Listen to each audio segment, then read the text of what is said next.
Everyone, welcome to my YouTube channel universe of maths. तो आज के लेक्चर में हम एक बहुत ही इम्पॉर्टेंट टॉपिक स्टार्ट करने जा रहे हैं which is adjoint and inverse of a matrix. तो चलिए स्टार्ट करते हैं। हमारे पास मैट्रिसेस के अंदर adjoint and inverse of a matrix, इसके अंदर एक सब टॉपिक भी आता है which is the determinant function, determinant of a square matrix. हम देखेंगे द डिटरमिनेंट फंक्शन होते क्या है हमारे पास।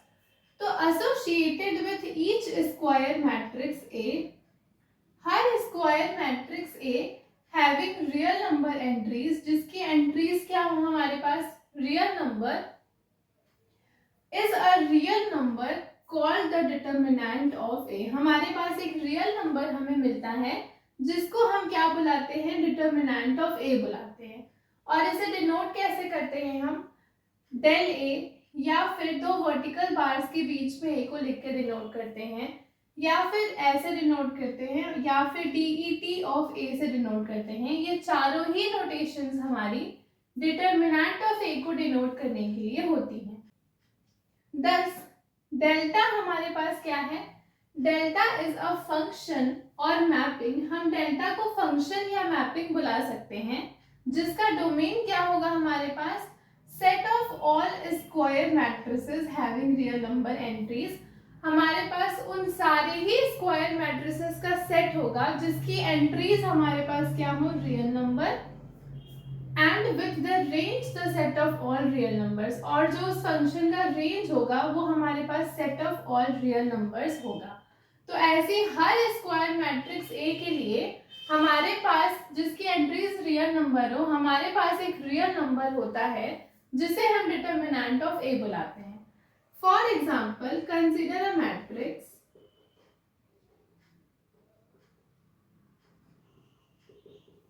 हमने अपनी एक मैट्रिक्स ए कंसिडर की विच इज ABCD, ठीक।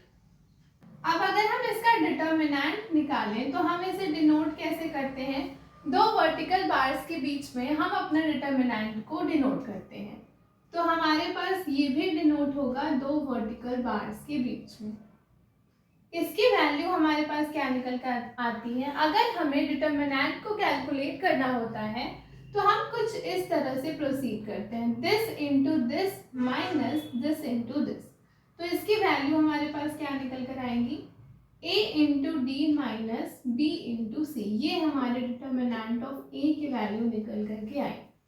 तो अगर हमें, हमारे पास डेल्टा हमारा क्या है, फंक्शन है और मैपिंग है जिसका डोमेन हमारे पास क्या है, set of all square matrices having real number entries, और जो रेंज है वो हमारे पास set of all real numbers है। तो हम यहाँ अगर अपना डेल डिफाइन करें तो ये हमारे पास कहाँ से कहाँ तक है, ABCD से लेकर के ये हमारे पास हो गया इस फंक्शन का domain which is the set of all square matrices, जिसकी एंट्रीज क्या है, रियल नंबर, और इसका रेंज है हमारे पास set of all real numbers. हमारे पास डिटरमिनेंट ऑफ ए की वैल्यू क्या निकल के आई है, a into D minus b into C. इसे हम कैसे लिख सकते हैं, ये हमारे पास मैट्रिक्स A है और ये हमारे पास डिटरमिनेंट ऑफ A है, इसे हम डेल ऑफ A भी डिनोट करते हैं, AD माइनस BC। तो हम इसे कुछ इस तरह से डिफाइन करते हैं। तो ये हमारे पास है det is a mapping from the matrix A to determinant of A। ये हमारे पास एक मैपिंग निकल करके आ गई। अब हमने यहाँ पर क्या देखा कि हमारा जो डिटरमिनेंट ऑफ अ मैट्रिक्स आती है वो कैसे डिस्प्ले होती है, same as the form of a matrix. हमारी मैट्रिक्स ऐसे कुछ डिस्प्लेस होती है और हमारा डिटरमिनेंट दो वर्टिकल बार्स के बीच में कुछ इस तरह से शो होती है, ठीक। तो ये हमारे पास मैट्रिक्स की नोटेशन है और ये हमारे पास एक डिटरमिनेंट की नोटेशन है। यहाँ पर हमारे पास एक नोट है, note number 1। It may be emphasized that while a matrix being just an arrangement of numbers, हमारे पास मैट्रिक्स क्या है, अगर हम किसी भी मैट्रिक्स को देखें तो हमें क्या दिखती है, वो is just an arrangement of numbers. कुछ नंबर्स की अरेंजमेंट हमें एक मैट्रिक्स के अंदर दिखती है, इसके पास कोई वैल्यू नहीं होती। मतलब अगर हमारे पास लेट्स सपोज मैट्रिक्स ए है ABCD, तो ये इसी फॉर्म में है हमारे पास, just an arrangement of numbers, इसकी कोई वैल्यू निकल करके फर्दर हमारे पास नहीं आ रही। बट इट्स डिटर्मिनेंट, अगर हम इसी मैट्रिक्स के डिटर्मिनेंट की बात करें which will be this ABCD, तो इसको हम ये नहीं कह सकते कि this is just an arrangement of numbers. This is not an array of numbers enclosed between two vertical lines, बल्कि ये एक स्केलर क्वांटिटी है जिसकी एक डेफिनेट वैल्यू होती है। जैसे अगर हम इसी डिटर्मिनेंट की बात करें तो इसकी वैल्यू हमारे पास होगी this into this minus this into this, मतलब A into D minus B into C. हमारे पास अगर मैट्रिक्स थी तो हमारे पास इसकी कोई ऐसी सच वैल्यू नहीं आई, लेकिन अगर हम इसी मैट्रिक्स के डिटर्मिनेंट की बात करते हैं तो इसकी एक हमारे पास स्केलर क्वांटिटी है जिसकी एक डेफिनेट वैल्यू निकल कर आई, such as this AD minus BC। तो हमारे पास matrix is just an arrangement of numbers having no value, लेकिन उसी के डिटर्मिनेंट की हम बात करें तो इसकी एक डेफिनेट वैल्यू हमारे पास होती है। अब हम देखते हैं अपना नोट नंबर 2। नोट नंबर 2 हमारे पास है determinant of order 1। The determinant of a matrix A is the number itself. अगर हमारे पास कोई मैट्रिक्स में सिर्फ यही गिवन है सच एज दिस, तो अगर हम इसके डिटर्मिनेंट की बात करें तो हमें यही नंबर मिल जाएगा विच इज A। अगर हम लेट्स सपोज निकालें कि हमारे पास एक मैट्रिक्स है -3, अगर हम इसके डिटर्मिनेंट की बात करें तो ये हमारे पास ऐसा है, इट्स वैल्यू विल बी -3। अब यहाँ पर एक चीज है जो कि इम्पोर्टेंट है, ये -3 आपको कुछ कुछ मॉड फंक्शन जैसा दिख रहा है। मॉड फंक्शंस भी हमारे ऐसे ही लिखे जाते हैं, but this should not be confused as the absolute value function. तो हम लिखते हैं यहाँ पे this should not be confused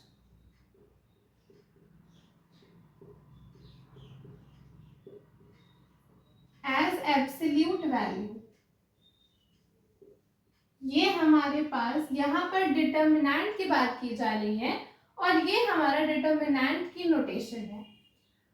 अब एक और चीज, अगर हमें कहीं पर गिवन है this means determinant of an cross n, तो हम क्या कहेंगे कि ये हमारे पास डिटर्मिनेंट है of order n। This is the determinant of order n। अब हम एक एग्जाम्पल कंसीडर करते हैं। लेट्स सपोज हमारे पास एक मैट्रिक्स है 3 5 -1 2, ठीक। हमें इसका डिटर्मिनेंट फाइंड करना है, फाइंड डिटर्मिनेंट ऑफ A। तो हम कैसे फाइंड करेंगे? हमारे पास हमारी मैट्रिक्स ये गिवन है, तो हम लिखते हैं अपनी मैट्रिक्स A को विच इज 3 5 -1 2। अगर हमें इसके डिटर्मिनेंट की बात करनी है मतलब दिस, तो हम इस मैट्रिक्स को इस फॉर्म में लिखेंगे 3 5 -1 2। और अभी आपने देखा कि हम डिटर्मिनेंट्स को कैसे सॉल्व करते हैं। अगर हमारे पास ABCD होता है तो हम दिस इंटू दिस करते हैं माइनस दिस इंटू दिस करते हैं, तो इसकी वैल्यू हमारे पास A into D minus B into C निकल करके आती है।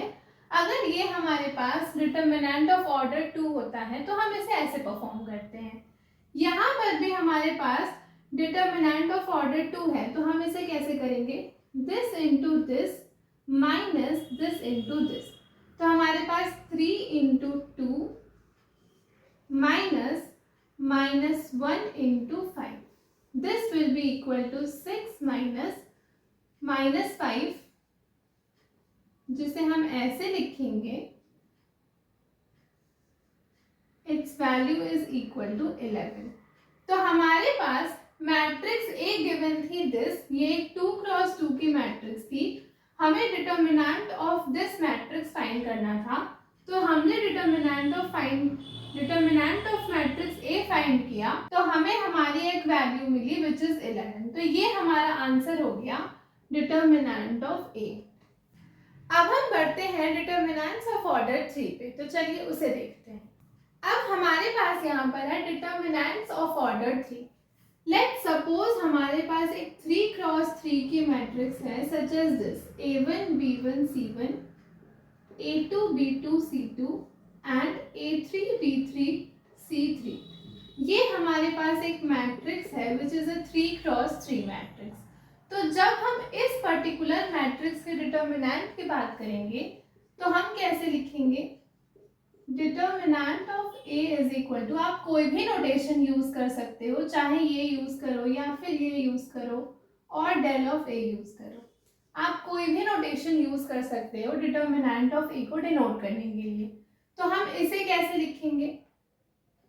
A1 B1 C1 A2 B2 C2 and A3 B3 C3।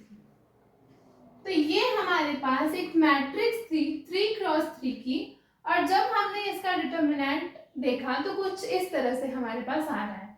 तो हम इसे क्या कहेंगे कि this is a determinant of order 3। ये हमारे पास एक ऑर्डर 3 के डिटर्मिनेंट निकल करके आ गए। अब तक तो हमने, अगर हमारे पास ऑर्डर 2 का डिटर्मिनेंट होता था तो हमने इसे कैलकुलेट करना सीखा कुछ इस तरह से। हम इसकी वैल्यू फाइंड करते हैं A into D minus B into C. अब अगर हमारे पास एक डिटर्मिनेंट ऑफ ऑर्डर 3 है तो हम इसे कैसे कैलकुलेट करेंगे, इसे देखते हैं। इसके लिए हम ऐसे प्रोसीड करते हैं, प्लस माइनस प्लस, अगर यहाँ प्लस है यहाँ माइनस, यहाँ plus, minus plus minus and plus minus plus. हम अपने 3 क्रॉस 3 के डिटर्मिनेंट को कैलकुलेट करने के लिए किसी भी रो से प्रोसीड कर सकते हैं, बट हम अपने फर्स्ट वाले रो से प्रोसीड करते हैं। तो हम कैसे लिखते हैं इसे? A1 के साथ हमारी पॉजिटिव साइन है तो A1 इनटू हमारे पास A1 वाला पूरा रो और A1 वाला पूरा कॉलम वैनिश हो जाता है और बचता क्या है हमारे पास? This B2 C2 B3 C3। ठीक, दिस। अब हमारे पास नेक्स्ट ऑल्टरनेटिव साइन है which is minus B1 into, अब B1 वाला हमारे पास कॉलम और B1 वाला रो वैनिश हो गया तो हमारे पास क्या बचा? A2 C2 A3 C3। फिर हमारे पास ऑल्टरनेटिव साइन है which is plus C1। C1 वाला कॉलम C1 वाला रो वैनिश हो गया तो हमारे पास ये बचा which is A2 B2 A3 B3। हम किसी भी कॉलम या रो के एलिमेंट्स को लेकर के अपने डिटर्मिनेंट को एक्सपेंड कर सकते हैं, बट हम यूजुअली ऐसे ही करते हैं। तो हमारे पास ये ऑल्टरनेटिव साइन में चेंज होता रहेगा, सच एज अगर हमने पहले A1 लिया तो A1 के बाद अगर हम B1 लेंगे तो this will be negative and then again positive. तो हम अगर A1 को उठाए तो ये पूरा कॉलम और ये वाली पूरी रो हमारी कैंसिल हो जाएगी और हम सिर्फ इतने वाले पार्ट को, डिटर्मिनेंट को निकाल के इसमें मल्टीप्लाई करेंगे। तो B2 C2 B3 C3। जब हमने B1 को लिया तो हमारा ये वाला कॉलम और ये वाला रो वैनिश हुआ तो हमारे पास A2 C2 A3 और C3 बचा। सिमिलरली जब हमने C1 को लिया तो ये वाला वैनिश हो गया एंड ये वाला वैनिश हो गया तो हमें ये बचा which is A2 B2 A3 B3। तो अब ये सिंपली A1 इंटू, इसकी वैल्यू हमारे पास ऐसे ही आएगी B2 into C3 minus B3 into C2।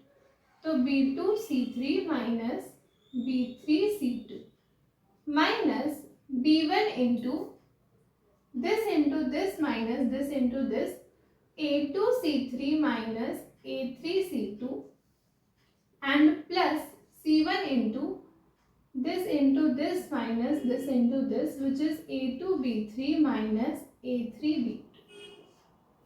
ये हमारे पास, अगर हमारे पास ऑर्डर 3 का डिटर्मिनेंट है तो उसकी वैल्यू हम कुछ इस तरीके से फाइंड करते हैं। अब हम इस पर एक क्वेश्चन कर लेते हैं, how to find a determinant of order 3। हमारे पास एक क्वेश्चन है, compute the determinant of the matrix this. हमें इस मैट्रिक्स का डिटर्मिनेंट कैलकुलेट करना है तो हम इसे ऐसे लिखते हैं, ये हमारे पास क्या हो जाएगा 1 4 5 3 1 माइनस 3 माइनस 2 माइनस 1 एंड 2। हमने क्या देखा, ये प्लस ये माइनस ये प्लस, ठीक। हम इसे ऐसे लिखते हैं 1 इंटू हमारा ये वाला रो एंड ये वाला कॉलम वैनिश हो जाएगा, तो हमें क्या मिलेगा, दिस 1 माइनस 3 माइनस 1 2। अब हमारे पास 3 के साथ क्या साइन लगेगी, माइनस 3। अब ये वाला कॉलम और ये वाला रो वैनिश हुआ, तो हमें क्या बचा, 4 5 माइनस 1 2। तो हम इसका डिटर्मिनेंट निकालेंगे दिस, प्लस हमारे पास ऑल्टरनेटिव साइन और हमारे पास क्या है, माइनस 2। यहाँ पर हमारे पास माइनस 2 है, तो हमने लिखा माइनस 2। अब इसके करस्पॉन्डिंग भी हमारे पास एक कॉलम और एक रो वैनिश हुई, तो हमें ये बचा विच इज 4 1 5 माइनस 3। सिंपली हमें इसको कैलकुलेट कर लेना है, हमें हमारा आंसर मिल जाएगा। तो हम लिखते हैं 1 इंटू 2 1 ज़ा 2 माइनस 3 1 ज़ा 3 माइनस 3 इंटू 4 2 ज़ा 8 minus 5 into minus 1 minus 5 minus 2 into 4 3 ज़ा 12 माइनस 5 1 ज़ा 5। ये हमारे पास ये निकल करके आया। अब हम इसको फर्दर सिंप्लीफाई करें तो 3 माइनस 3 प्लस 2 हमारे पास कितना मिला, माइनस 1 माइनस 3 इंटू 8, ये हमारे पास हो जाएगा प्लस 5, तो ये हमें कितना मिला 13 माइनस 2 इंटू माइनस 12 माइनस 5 हमें कितना मिलेगा, माइनस 17। इसको फर्दर सिंप्लीफाई, ये हमें कितना मिलेगा, माइनस 1 माइनस 13 3 ज़ा 39 और माइनस माइनस प्लस हो जाएगा 17 2 ज़ा मिलेगा 34, ठीक। ये हमें मिला। अब हम इसको अगर फर्दर सॉल्व करें तो माइनस 1 माइनस 39 प्लस 34 हमारे पास कितना हो गया, minus 5। This is equal to minus 6। तो हमें हमारी इस पर्टिकुलर मैट्रिक्स का डिटर्मिनेंट फाइंड करना था, तो हमने ऐसे लिखा और हमारा डिटर्मिनेंट एक ऑर्डर 3 का इस तरह से फाइंड होता है।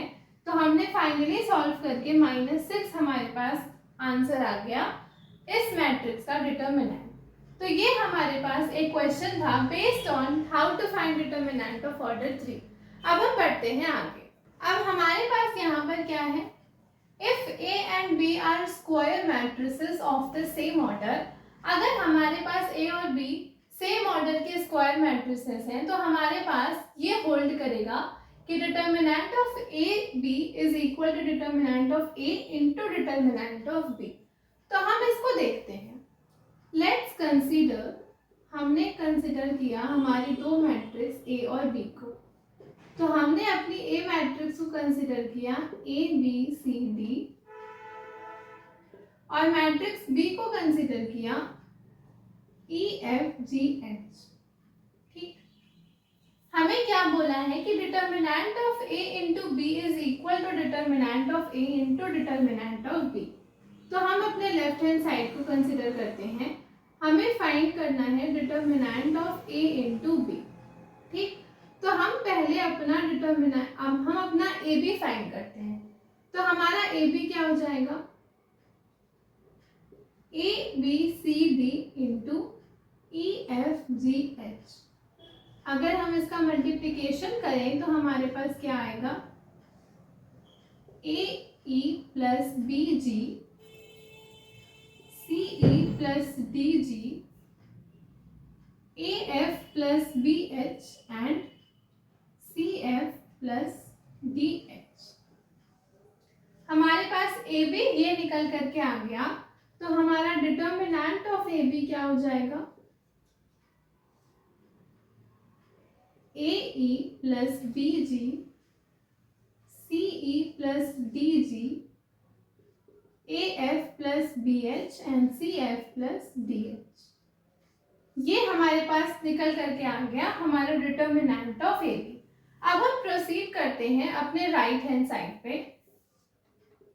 हम अपना राइट हैंड साइड लिखते हैं। हमें चाहिए determinant of A into determinant of B. तो डिटर्मिनेंट ऑफ ए हम कैसे लिख सकते हैं, A B C D into determinant of B हमारे पास हो जाएगा EFGH। अब हम लिखते हैं now using row by column multiplication of determinants हमें क्या मिल जाएगा। अगर हम using row by column multiplication करें तो हमें मिलेगा A into B plus B A into E plus B into G, A into F plus B into H, C into E plus D into G and C into F plus D into H. अब हमारे पास ये value इस value के equal हमें दिख रही है, मतलब this right hand side is equal to left hand side. तो हम यहाँ लिखेंगे कि left hand side is equal to right hand side. Left hand side पे हमारे पास क्या था, determinant of A B, this is equal to determinant of A into determinant of B. तो हमारे पास ये प्रूफ्ड हो गया कि हमारा जो डिटर्मिनेंट ऑफ ए बी अगर हम निकालें तो वो किसके इक्वल होता है, determinant of A into determinant of B. तो ये हमारे पास एक इम्पॉर्टेंट रिजल्ट है। अगर हमारे पास डिटर्मिनेंट ऑफ ए बी है तो this is equal to determinant of A into determinant of B. अब हम बढ़ते हैं आगे। अब हमारे पास एक और नेक्स्ट कॉन्सेप्ट है, let's consider a matrix of order 2, a square matrix of order 2। हमने कंसीडर किया let's suppose A B C D, ठीक। तो अगर हम k इंटू ए लिखें तो हमारे पास क्या आ जाएगा, ये हमारा जो स्केलर k है ये इस मैट्रिक्स की हर एंट्री से जाकर के मल्टीप्लाई होगा। तो हमें मिलेगा k into A, k into B, k into C and k into D. ये हमें कैसे मिला, by multiplying the scalar k to our matrix A हमें मिला this k a k b k c and k d। ये हमारी matrix ये मिली। Also अब अगर हम इसके डिटर्मिनेंट की बात करें, डिटर्मिनेंट ऑफ k इंटू ए, तो हमारे पास क्या होगा, इसका डिटर्मिनेंट हो जाएगा, इसका determinant which is k a k c k b and k d। ये हमारा किसके इक्वल होगा, k into K A B C D. तो this is equal to k square A B C D. यहाँ लिखते हैं हम by taking out the common factor k from each of the two rows। हमने यहाँ पे क्या किया, taking out the common factor k, हमने कॉमन फैक्टर k को बाहर निकाला from each of the two row. इन दोनों रो में जो कॉमन फैक्टर था हमारे पास के, उसे हमने कॉमन बाहर निकाला या तो हमारे पास मिल गया k square into determinant of A B C D, ठीक। यहाँ से हमारे पास एक कॉन्सेप्ट निकल करके आया, if A is a square matrix of order n, concept क्या है हमारे पास, if A is a square matrix of order n, अगर हमारे पास A क्या है, एक स्क्वायर मैट्रिक्स है ऑर्डर n की, तो जब हम determinant of k into A find करेंगे तो इसकी वैल्यू क्या हो जाएगी, k टू द पावर हमारा जो भी ऑर्डर होगा दिस इंटू डिटर्मिनेंट। ऐसा इसलिए हुआ हमारे पास क्योंकि जब हम इसमें से कॉमन फैक्टर्स को निकालेंगे तो वो ईच ऑफ n रोज और ईच ऑफ n कॉलम्स में से हमारे कॉमन फैक्टर्स निकलेंगे। तो n रोज में से जो हमारा कॉमन होगा वो निकला, तो हमारी वैल्यू निकल कर आएगी दिस। इसका कॉन्सेप्ट भी अगर आप समझना चाहो तो समझो। अगर आप इस मैट्रिक्स को ओपन करो तो हमारे पास क्या आएगा, k इंटू ए, के ए इंटू के डी माइनस के सी इंटू के बी। ये हमारे पास क्या हो जाएगा, के स्क्वायर ए बी माइनस के स्क्वायर बी सी। अगर हम यहाँ से के स्क्वायर को कॉमन कर लें तो A D minus B C, और A D minus B C आपके पास क्या है, अगर आप ए बी सी डी के वैल्यू देखो तो A D minus B C, तो अल्टीमेटली आपके पास यही निकल करके आया के square A B C D. Matrices में हम अगर के ए लिखे, इसका मतलब ये जो हमारा स्केलर के है ये इस मैट्रिक्स की हर एंट्री से जा करके मल्टीप्लाई हो जाएगा। लेकिन जब हमने के ए का डिटर्मिनेंट निकाला तो हमारा जो कॉमन फैक्टर है इस डिटर्मिनेंट का वो हर रो से हमारा कॉमन फैक्टर निकलेगा। तो अगर यहाँ पर हमारे पास 2 रोज थी तो इनका कॉमन फैक्टर हमें के निकला, हमारे पास के निकला, ये मल्टीप्लाई होकर के हो गया हमारे पास के स्क्वायर। तो अगर हमारे पास ए है, हमारे पास 2 क्रॉस 2 की एक स्क्वायर मैट्रिक्स है और हम लेट सपोज के ए निकालना चाह रहे हैं, तो हमारी वैल्यू क्या आएगी k to the power n into determinant of a। यहाँ पर हमारे पास n क्या है, 2 क्रॉस 2 की मैट्रिक्स, तो ये वैल्यू निकल कर आ गई विच इज के square into determinant of a। अगर यहीं पर हमारे पास कोई एक है स्क्वायर मैट्रिक्स जिसका ऑर्डर n है, तो इस 2 की जगह हमारे पास क्या आ जाएगा, k to the power n into determinant of a। अब हम इस पे बेस्ड एक छोटा सा क्वेश्चन कर लेते हैं तो आपको इसकी क्लैरिटी मिल जाएगी। तो चलिए उसे देखते हैं। यहाँ पर हमारे पास क्वेश्चन है, if A is a 3 cross 3 matrix and determinant of A is not equal to 0, और हमें दिया है determinant of 3A is equal to K into determinant of A। हमें इस K की वैल्यू फाइंड करनी है। तो हमें गिवन है determinant of 3A is equal to K into determinant of A। तो हम इस 3a को कैसे लिख सकते हैं, अभी अभी आपने पढ़ा कि अगर हमारे पास k इंटू डिटर्मिनेंट ऑफ के ए होता है तो हम इसे कैसे लिखते हैं, k की पावर जो भी हमारा ऑर्डर होता है मैट्रिक्स का वो। तो अगर हमारे पास लेट सपोज एक n क्रॉस n की मैट्रिक्स है तो डिटर्मिनेंट ऑफ के ए हमारे पास क्या निकलेगा, k to the power n into determinant a। तो यहाँ पर हमारे पास अगर डिटर्मिनेंट ऑफ 3a निकालना चाहें तो ये हमारे पास क्या निकलेगा, दिस 3, इसकी पावर क्या होगी हमारी, जो हमारा मैट्रिक्स का ऑर्डर होगा which is 3 into determinant of a is equal to k into determinant of a। ये हमारे पास इस रिजल्ट को यूज करके आया कि डिटर्मिनेंट ऑफ के ए हमारे पास होता है k to the power n into determinant of a। अगर हमारी matrix A n cross n की हुई तो यहाँ पर हमारी मैट्रिक्स 3 क्रॉस 3 की थी, तो ये किसके इक्वल हो गया, 3 की power 3 is equal two into determinant of a। तो यहाँ से हमारे पास अगर हम k को देखें तो ये क्या आ गया, 3 की पावर 3, तो k की वैल्यू क्या निकल कर आ गई, 3 इंटू 3 इंटू 3 विच इज 3 3 9 3 27। तो हमें हमारा k फाइंड करना था, हमारा k निकल कर आ गया 27। ये हमारा आंसर हो गया। तो आज की क्लास में हमने डिटर्मिनेंट फंक्शन के बारे में पढ़ लिया। कल की क्लास में हम singular matrix and non singular matrix पे पढ़ेंगे। आज की क्लास के लिए इतना ही। अगर आपको वीडियो पसंद आई हो तो please do like share and subscribe.